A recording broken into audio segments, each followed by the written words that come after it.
Madam President, I rise today to support the Senator from Florida, my dear friend, Senator Bill Nelson, and to thank him for his leadership in working on a bipartisan basis to enact the Military Lending Act in 2006, which caps the annual interest rate for an extension of consumer credit to a service member or his or her dependents at 36%. Because of his efforts, service members and their families have strong consumer protections that defend them against unscrupulous lenders who unpatriotically, in my view, prey upon these young men and women while they are selflessly and valiantly serving this nation. It has been my honor to work with the Senator from Florida in enacting, protecting, and strengthening the Military Lending Act since 2006. And I must say, my experience is not just legislative. I had the privilege of commanding a paratrooper company in the 82nd Airborne Division, and before that I was the executive officer. And I spent many, many hours with young soldiers who had been taken advantage of by not all businessmen, in fact there are very few, but unscrupulous operators who would prey on them, who would leave them in a financial condition which ruined their careers and their lives. And because of Senator Nelson's efforts and passed the Military Lending Act, we took some steps to protect these young men and women who are protecting us. And we owe the Senator from Florida a great deal of regard and respect for what he's done, because he too has recognized the demands of service to the nation and the uniform of the nation. For generations, Americans have set aside partisanship and have made every effort to provide service members and their families with all the resources and protections they deserve. Indeed, it should not matter to service members whether the commander-in-chief is a Democrat or Republican or an independent. There should never be a question whether an administration will make every effort to support men and women in uniform. But unfortunately, this administration is forcing service members to question whether they really have their backs, whether they're really going to protect them. In light of recent reports that the Consumer Financial Protection Bureau, under the OMB Director Mulvaney's leadership, will no longer make every effort to protect service members and their families under the Military Lending Act due to their claimed purported lack of authority. Let me be clear. The CFPB has all the authority it needs, and it should not be abandoning its duty to protect our service members and their families and ensure that they continue to receive all of their MLA protections.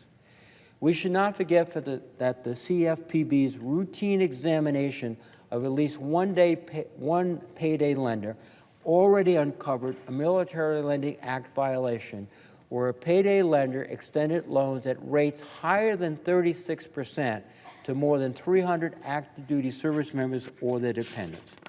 And let me also put this in perspective. The requirements of the Military Lending Act are an interest ceiling of 36%. In this environment, 36% is more than an adequate return. And the idea that business people would be trying to engage soldiers, sailors, and Marines, and airmen in lending arrangements what went beyond 36% is, on its face, not only deplorable, but flabbergasting. And that's what CFPB was able to prevent. Because of their supervisory activities, they were able to discover these violations, alert the appropriate authorities, and stop these individuals from preying on servicemen and servicewomen. In an April 2018 DoD letter that I received, the Department of Defense stated, quote, "Initial indications are the new MLA rules are having their intended outcomes. The use of high-cost credit products and associated readiness problems appear to be decreasing. We are making progress under Senator Nelson's MLA and under the leadership of the Consumer Financial Protection Bureau to protect servicemen and women. Why would we turn our backs and retreat?" They wouldn't turn their backs and retreat. Why is Director Mulvaney suggesting we do that?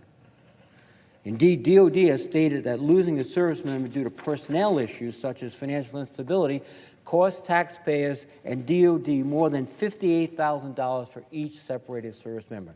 Again, recalling my service, dealing with young men. In that time, paratroopers were all males in the 82nd. Dealing with these young men, their whole lives were ruined. They were reported for being late for formations or missing formations because their car had been repossessed or something like that. Or they were so overwhelmed by debts that they didn't realize they were accumulating that they couldn't function. They could lose their security clearance because one factor of maintaining a security clearance is having no credit problems. They could be dismissed as several $1,000 a year. And that cost us $58,000 just to do the separation. So in addition to saving the Department of Defense and taxpayers' money, the CFPB's Office of Service Members Affairs, and again, on a bipartisan basis, working with Senator Scott Brown of Massachusetts, I co-sponsored the legislation that created within the CFPB an organization that is exclusively devoted to protect service members. The first director was Holly Petraeus. She did a superb job.